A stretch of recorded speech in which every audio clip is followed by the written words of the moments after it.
අපි මේ මෙතනදී කතා කරන්නේ arrays ගැන. එතකොට array එකක් කියන්නේ මොකක්ද කියලා කතා කරොත් දැන් ඔය කට්ටිය variables ගැන දන්නවා. array එකක් කියන්නේ data type එක. කියන්නේ අපිට දත්ත ගබඩා කරලා තියන්න පුළුවන් විදිහක් තමයි තවත් එක් විදිහක් තමයි array එකක් කියන්නේ. එතකොට array එකක් කියන එකේ බේසික්ම introduction එකේ කතා කරන්නේ කෝච්චියක් ගැන. කෝච්චියක් කියලා හිතන්න ඕනේ මොකක් හරි his space නිකන් ස්ලොට්ස් කිහිපයක් ගැන හිතන්නකො මේ වගේ එකට එකතු වෙලා තියෙන. අපි මේකේ මේ හැම his space එකකම මොකක් හරි දත්තයක්, ඒ කියන්නේ data එකක් තියෙනවා. අපි නිකන් දැනට ඉලක්කම් දාගමු. මොකක් හරි ඔහොම ඉලක්කම් කිහිපයක් හරි සංඛ්‍යා මොන හරි තියෙනවා. ඉතින් මේකට තමයි array එකක් කියලා කියන්නේ. සරලව. එතකොට array එකේ මේක මෙතනදී වැදගත් වෙන දේවල් කිහිපයක් තියෙනවා. array එක අපි මොකක් විතර විදිහකින් නම් කරනවා. අපි මේක අපි හිතන්නකෝ array එකට array 1 කියලා නම දුන්නා කියලා. මේක ප්‍රශ්නයක් නෑ. මොන නමක් දෙන්න පුළුවන්.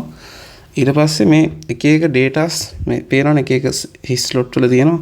ඒකට ඒ datas වලටත් එකක් කියන ඒ data තියෙන්නේ කොතනද කියන එක අපි පැහැදිලි කරගන්නත් අපිට විදිහක් තියෙනවා. මෙන්න මේ එක එක තියෙන තනි මේ ඒ කියන්නේ ඇතුලේ තියෙන data වලට අපි කියනවා values කියලා.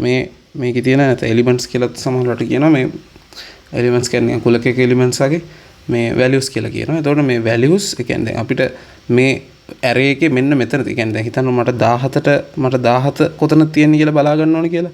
මම ඒක බලා ගන්න බෑ. ඒකට මට පාවිච්චි කරන්න පුළුවන් index කියලා එකක් තියෙනවා. ඒ කියන්නේ මේ array එකේ කීවෙනියටද 17 තියෙන්නේ කියන එක තමයි index කියන එකෙන් කියන්නේ. දැන් මෙතන නම් 1 2 3 4 5 වෙනියටනේ 17 තියෙන්නේ. ඒ වුණාට එතනත් index එකේ ප්‍රශ්නයක් තියෙනවා මෙන්න මෙහෙම. දැන් අපි ඔය array එකම ගමුකෝ. ආපහු පාර. හිතන්නකෝ මෙන්න මෙහෙම තිබ්බා කියලා ඔය array එක. මේක දන්නේම නැති. නැත්තම් මේක මේ පොඩ්ඩක් ඒ කියන්නේ අවුලක් නෑ. සරල සංකල්පයක් තියෙන්නේ. 17 8. ඉතින් මේකේ මේ දැන් 17 කියන එක මේකේ අර ඉන්ඩෙක්ස් කියන එක පටන් ගන්න මෙතන මේ මුලින් ඉඳලා පටන් ගන්නවා කියලා හිතන්නකෝ. හැබැයි මේව පටන් ගන්නෙ එකේ ඉඳලා නෙමෙයි බිංදුවේ ඉඳලා. ඒක සාමාන්‍ය හැම ලැන්ග්වේජ් එකේම ඉඳලා තියෙන දෙයක්. බිංදුවේ ඉඳලා තමයි පටන් ගන්නෙ. මේ තියෙන්නේ බිංදුව වෙනි තැන තියෙන data එක. මේ තියෙන්නේ 3 වෙනි තැන තියෙන එක. මේ තියෙන්නේ 5 වෙනි තැන තියෙන එක. අන්න ඒ විදිහට තමයි ඉන්ඩෙක්ස් කරලා තියෙන්නේ මේ array එකේ තියෙන elements. ඔක තමයි array එකක් කියන්නේ මොකක්ද කියන එක සරලම අර්ථ දැක්වීම ඕක.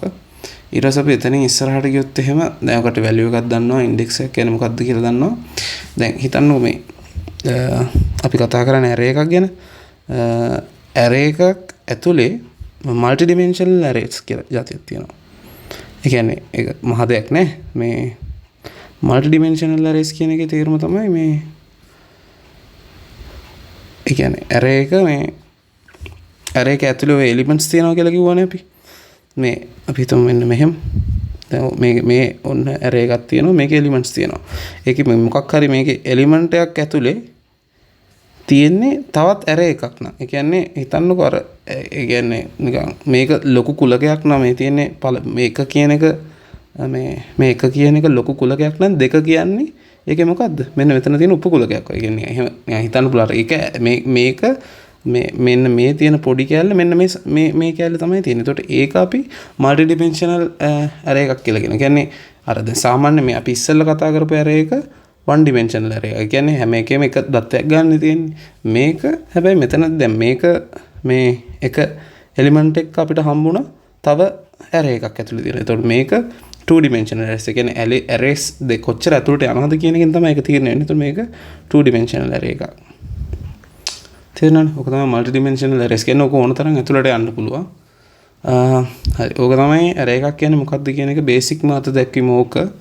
අපිට මෙතනින් ඉස්සරහට යද්දී අපි කතා කරන්න යන්නේ මේ මොනවාද Python වල පාවිච්චි කරන arrays කියන්නේ array එකක් කියලා. ඒක arrays වල properties තියෙන data types කිහිපයක් තියෙනවා. අපි මේ මොනවද කියලා බලලා ඒවත් එක්කලා වැඩේ කරගෙන යනවා. හරි. එතකොට දැන් අපිට තියෙන data types අපි කතා කරන data types එක තමයි මෙන්න මේ ටික.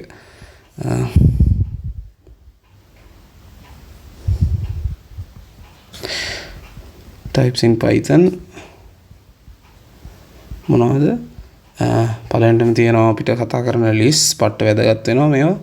එතකොට ඊළඟට අපි කතා කරනවා ලිස්ට්ස් ගැන කතා කරාට පස්සේ අපිට ටියුපල්ස් නැත්නම් ටපල්ස් කියලා කියන ටියුපල්ස් ගැන කතා කරන්න තියෙනවා. ඊට පස්සේ අපිට තියෙනවා සෙට්ස් ගැන කතා කරන්න. ඊට පස්සේ තියෙනවා ඩික්ෂනරිස් ගැන කතා කරන්න. මේ ටික ගැන කතා කරාම ඇති. ඒතකොට මේ ටික ගැන අපි කතා කරන්නේ මේ තියෙන්නේ ඒ කියන්නේ ලොකු වෙනස්කම් නැහැ. පොඩි සාමාන්‍ය සැලකිය යුතු වෙනස්කම්ක් තියෙනවා මේ එකම කන්සෙප්ට් එක එකකින් පොඩි ප්‍රොපර්ටිස් වල වෙනස්කම් විතරයි ඇති වෙන්නේ. ඒතකොට ඕක තමයි array එකක් කියන එක බේසික් ඩෙෆිනිෂන් එක. අපි දැන් මේ එක ලිස්ට්ස්, ටියුපල්ස්, සෙට්ස්, ඩික්ෂනරිස් ගැන කතා කරමු.